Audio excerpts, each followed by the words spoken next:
Presidencial del país por el PLD, solo una es mujer. Ella es Maritza Hernández, ex ministra de Trabajo.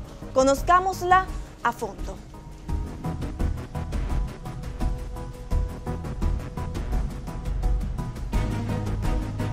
Maritza Hernández, gracias por aceptar nuestra invitación. Gracias a ustedes por permitirme entrar a su programa desde aquí para que la gente pues sepa quién es Maritza Hernández. Así es. Usted es la única mujer que aspira a la presidencia de la República por el PLD. ¿Qué la motivó a dar este paso en un país donde históricamente ha sido gobernado por hombres? Sí, eso es una pregunta importante y quiero que lo sepa el país. Ingresé al Partido de la Liberación Dominicana antes de cumplir los 13 años de edad, en un municipio, un distrito municipal en ese tiempo de la provincia de Atomayor, de la cual soy oriunda. Y viviendo la vida política desde el 77, me fui enamorando de la política y de los escritos de Juan Bosch, porque antes leer Vanguardia del Pueblo era instructivo, era educativo. No solo se conformaba don Juan con explicar los procesos electorales o los procesos sociales, sino que iba un poco más allá. Era un didacta. Don Juan explicaba hasta cómo economizar gas para cocinar. Recuerdo un artículo que escribió una vez en donde explicaba cómo después que un alimento empieza a hervir, si bajas a medio fuego, sigue la ebullición y sigue cociéndose el alimento de igual manera. Era como enseñar al pueblo dominicano a vivir y a vivir de la mejor manera y sobre todo ser austero. Eso para mí me marcó desde ese tiempo.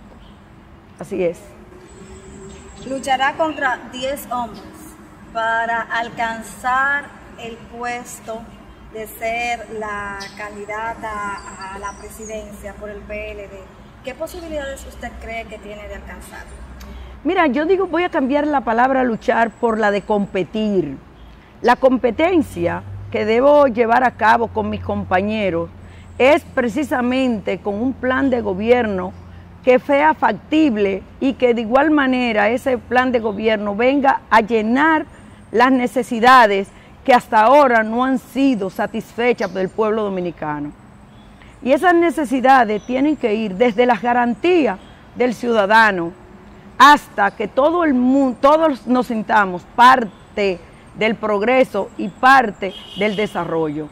Y para eso, los primeros son dos pilares importantes, en donde se radica el desarrollo de un país o donde se fundamenta, como es la educación integral, la capacitación, para sacar el mayor provecho al recurso natural que tienen y que tenemos los seres humanos, como es el cerebro, y que es inagotable, además.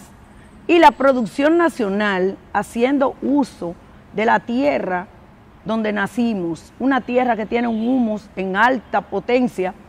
Tenemos otro recurso natural que no ha sido desarrollado en la República Dominicana y es ese litoral de 3/4 de isla, en donde nosotros, una de las partes que vamos a desarrollar es la construcción y reconstrucción de los puertos del país, para dinamizar, pero de igual manera hacer el transporte tanto turístico como de carga por mar y convertir a la República Dominicana en el atractivo del deporte acuático.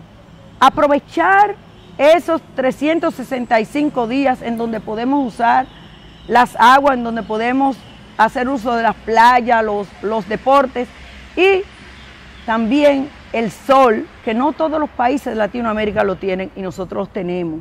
Entonces ese recurso inagotable que tenemos ahí, pero no solo eso, sino imagínate esa belleza de ese litoral, viajando desde Manzanillo hasta Pedernales. Solo imaginarlo es paradisíaco, así que eso es lo que vamos a poner en práctica. Y pensando en esa formación que recibí desde aquellos años, en donde cuando don Juan sale de la vida política, ya yo tenía 18 años activa políticamente, significa que ya era mayor de edad, que pude haber recibido de él una capacitación que en política es muy importante. Don Juan decía, si no conoces a tu país, a tu gente, no puedes aspirar a ser político y mucho menos dirigir el Estado. Porque el Estado o el presidente debe ser una persona con sensibilidad humana y compromiso social. Cuéntenos un poco más sobre usted, cómo fue su niñez, cómo fue su trayectoria profesional. Mira, mi niñez fue una niñez un poco acelerada.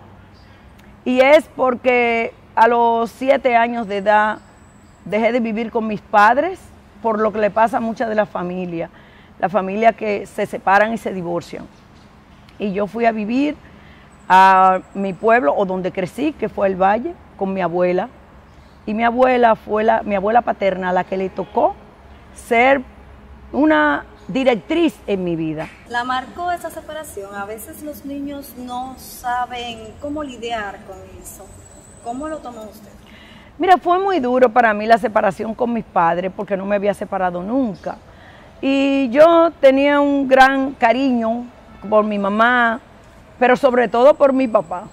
Porque mi papá era un hombre muy, como dicen el buen dominicano, muy apoyador conmigo. Sí, él decía que yo me parecía mucho a él, tenía su mismo color y demás, y entonces me decía siempre que yo iba a ser una mujer muy fuerte y que yo podía llegar donde yo quisiera. Me prestaba sus caballos cuando llegaba, o sea que yo me montaba a caballo, y mi papá me añoñaba muchísimo. Pero cuando esa separación vino, para mí fue un poco dura. No fue tan dura en principio, en principio fue más dura, luego más, porque fui a vivir con mis hermanos. Nosotros somos 7 hermanos, una familia bastante amplia, 3 mujeres y 4 hombres. Pero no había diferencia para mi papá y mi mamá en cuanto a las obligaciones que nos tocaran. Las responsabilidades nos tocaban y había que hacerlas y asumirlas. Entonces mi mamá tenía una frase que decía, ustedes no pueden tener miedo, ustedes tienen que ser valientes. Y era como te iba inculcando. De igual manera nos decía mucho, solo tienen que estudiar. De la única manera que ustedes pueden salir adelante es estudiando, a pesar de que ellos ninguno de los dos hizo escuela, pero no porque no quisieran ni porque no tuvieran las actitudes, sino porque en ese tiempo no eran todos los hijos o las hijas que podían estudiar. Pero cuando fui a vivir con mi abuela, esa parte para mí, cuando ellos llegaban, era como una Navidad, era como una fiesta, cuando iban a vernos, porque nosotros nacimos en un campo, que es una sección que le dicen sección Don López, del municipio de Atomayor. Y en ese momento no había posibilidad de que nosotras pues creciéramos en el lugar, porque ya solo la escuela solo llegaba hasta 4º de primaria, ya mi hermana pasaba a 5º, la mayor, y había que sacarnos del lugar. Entonces mi papá decidió que nos permitiera ir a vivir con mi abuela paterna, y ella pues encantada, porque ella tenía un gran afecto por mi mamá. ¿Ustedes son una familia humilde o acomodada? No. Nosotros empezamos nuestro proceso como una familia humilde. Y hablo humilde porque cuando mi papá empezó, después de dejar de sembrar, de tener, por ejemplo, vacas, cerdos, conucos, que era lo que hacía, luego decidió empezar a partir del año 70 a sembrar caña de azúcar. Él eliminó todo lo que era ganado y sembró creo que unas 200 o 300 tareas de cañas de azúcar. En ese momento pasamos a ser como una clase media en ese campo donde vivíamos, pero en eso vino el problema de la separación de mis padres y ahí todo como que se para. Y cuando hubo ese cambio de la vida de uno, tuvimos que sacar fuerza, primero para adaptarnos a no vivir con ellos, que es un tránsito. Yo recuerdo que yo lloraba casi todos los días en la escuela cuando me preguntaban, veía a los otros niños y me preguntaban por mi mamá.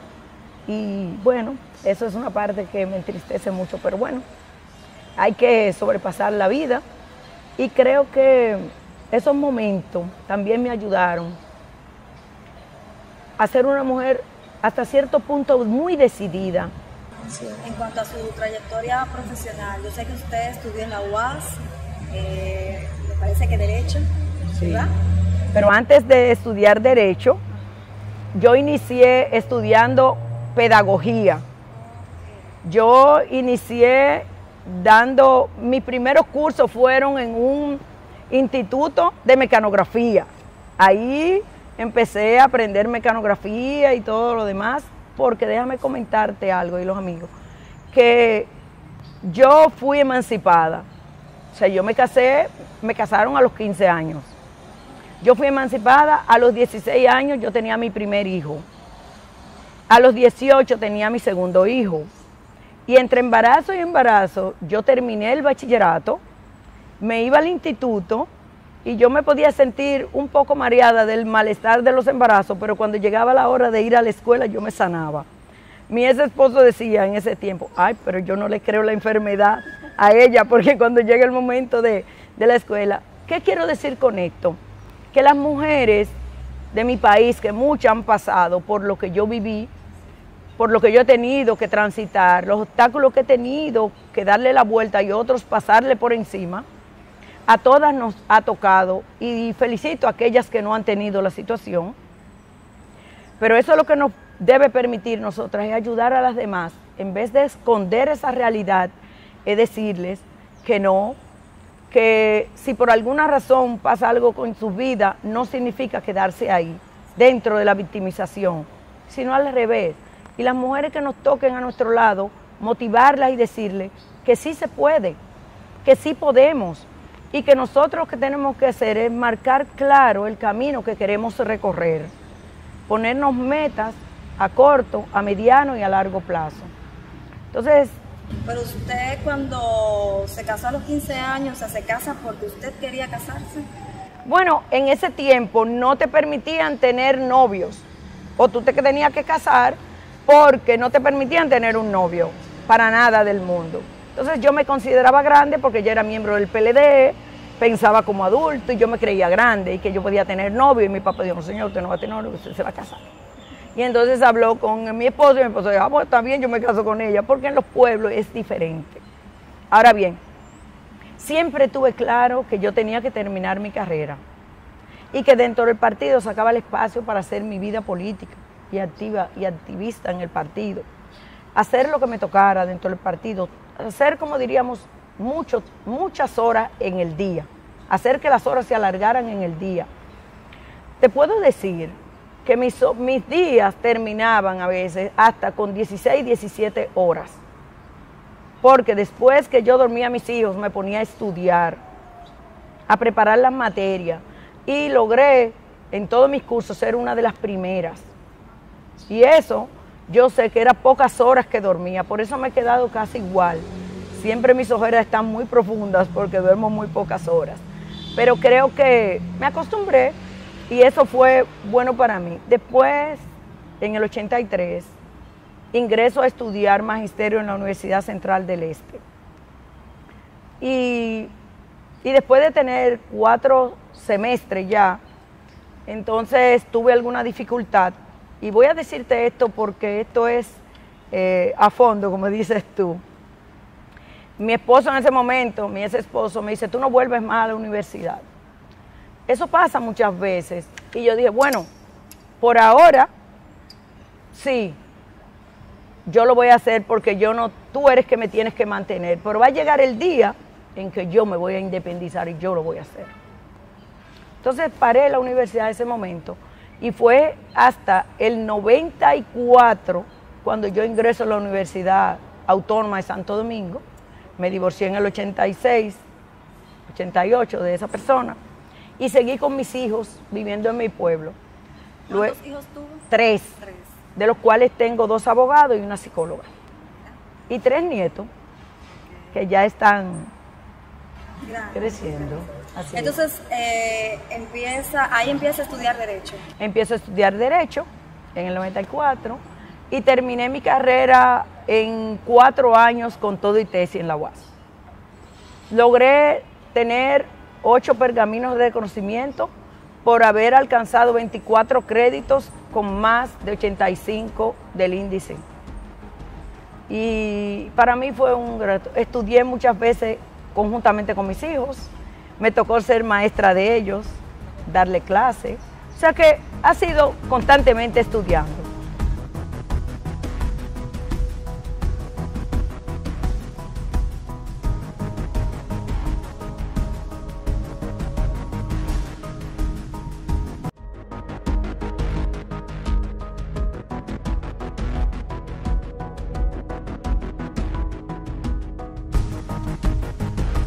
La niñera mágica, porque es atractiva para mí, dice muchas verdades. La balada, ay, la playa. El libro que estoy leyendo en estos momentos es Después del conflicto, la paz, de Bert Hellinger, el de mi padre. Lo seguro es lo tragado. Arroz, guandules con aguacate y una ensaladita. La carne la puedo dejar. Usted fue ministra de Trabajo durante 4 años, viceministra durante 8. Viceministra durante 8, 2004 hasta el 2012. Del 2012 al 2016, ministra de Trabajo. ¿Se siente conforme con la labor que realizó o qué usted siente que le tocó, que le faltó realizar? Mira, desde el Ministerio de Trabajo yo creo que yo completé lo que fue mi proceso. Lo primero que quise hacer y se logró fue el Plan Nacional de Empleo, con una consulta popular de todos los sectores de la vida nacional y al mismo tiempo haciéndolo una consulta territorial para determinar qué se produce en cada uno de nuestros espacios territoriales. No todo el espacio territorial dominicano, no todas las áreas producen lo mismo. Entonces, la idea era, y se logró, ver con los productores y con los empresarios qué inversión iban a hacer en los últimos 10 años. Entonces, hacer la proyección de acuerdo a esa inversión, qué cantidad de dominicanos y dominicanas íbamos a necesitar capacitada. Entonces, cuando logré que concluimos esa parte, incluyendo a todos los sectores de la vida nacional, los empresarios, los trabajadores, los centros técnicos, entonces lo llevamos ese mismo programa al Infotec. Y por eso hoy por hoy el Infotec está capacitando de acuerdo a esas necesidades.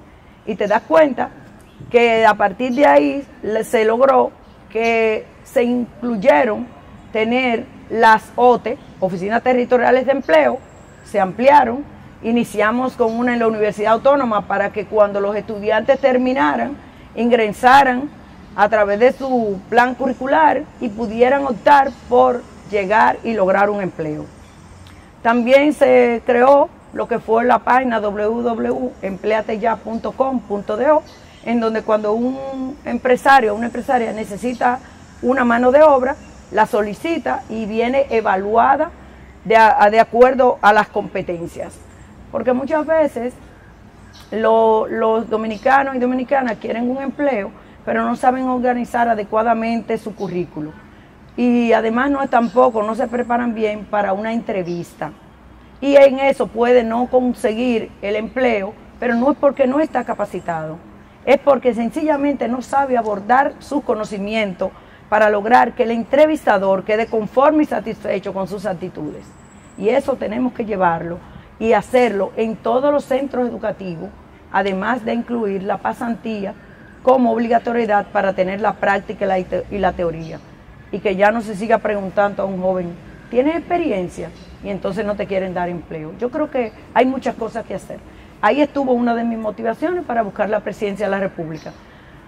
Porque el Ministerio de Trabajo, a pesar de ser el ministerio altamente económico, no social, un ministerio en donde debía tener uno de los presupuestos más grandes que hay, incluyendo el de educación, porque hay 3 pilares fundamentales que deben estar en un Estado: la educación, el trabajo y la salud, porque sin esas 3 no hay ninguna de las demás. Entonces yo creo que una de las cosas que me va a tocar es poner un buen presupuesto para trabajo y una persona que conozca bien qué se hace en trabajo. Trabajo no es solo para el conflicto, sino para la prevención y ser el puente entre el trabajador y el empleador. O sea que hay mucho trabajo que hacer. ¿Cuáles aspectos del país usted piensa que no van bien y que de usted llegar a la presidencia usted le prestaría atención? Mira, hay algunos aspectos que hay que ponerle el alma y el corazón. Y es a las personas que pasan de 65 años y que no han tenido ningún tipo de apoyo económico porque su vida ha sido solo el trabajo para comer, no tienen ni siquiera una casa, dignidad, no tienen una seguridad que le garantice, y si tú los ves por ahí muriendo, pidiendo, y yo creo que si nosotros no nos enfocamos y le damos el valor a las personas que estuvieron antes que nosotros y que sembraron para que nosotros tuviéramos, yo creo que no es fácil o no se puede tener un presente si no se cuida el pasado que hemos tenido. Y si no te cuidamos el presente, no vamos a tener futuro. Por eso no nos podemos saltar ninguno de los escalones de la escalera. Entonces, lo que es otro tema es las mujeres que quedan viudas y que no tienen hijos, que hay que proveerla de una pensión mínima y de un seguro de salud, aunque no hayan trabajado en el Estado. A las madres que le nacen los niños con algún tipo de discapacidad y que por sí solos nunca van a ser personas autorrealizables, autosuficientes por sí mismos económicamente, desde que nacen hay que dotarlo de una pensión, si la madre no tiene económicamente y el padre, porque esa madre también su vida se limita ahí. No puede trabajar, muchas veces no puede seguir estudiando, porque tiene un hijo que tiene que hacérselo todo. Entonces, ese ciudadano debe tener las garantías del Estado Dominicano. El Estado Dominicano o los estados son garantistas y esa es la razón de ser del Estado. Por eso es uno de los puntos focales. La importación. Tenemos que exportar más que lo que importamos, porque si no, es como cuando tú gastas más que lo que tú cobras. Estás en déficit, estás en problemas, estás en violencia, te violentas contra todo y contra todos. Estás mal con la vida, con el mundo, con el amigo, con la pareja, con todo el mundo. Entonces, esos son temas que nosotros no podemos dejar de lado. Finalmente, quiero preguntarle si usted piensa que el país ya está listo para ser dirigido por una mujer. Sí, porque se ha demostrado que las capacidades no están fuera del cerebro. Las capacidades están en el cerebro. Y como están en el cerebro, están listas para los seres humanos. Y nosotros entramos ahí. Indistintamente del sexo, eso es otra cosa. Eso es para reproducción, para demás. Y para competir con los demás. Entonces, si me preguntan a mí que si el país está listo para que una ciudadana lo gobierne, si no está listo para que una ciudadana lo gobierne, tampoco está listo para que un ciudadano lo gobierne. ¿Por qué? Porque nosotras nos ha tocado educar mucho a los ciudadanos. Sí, muchísimas gracias por habernos acompañado.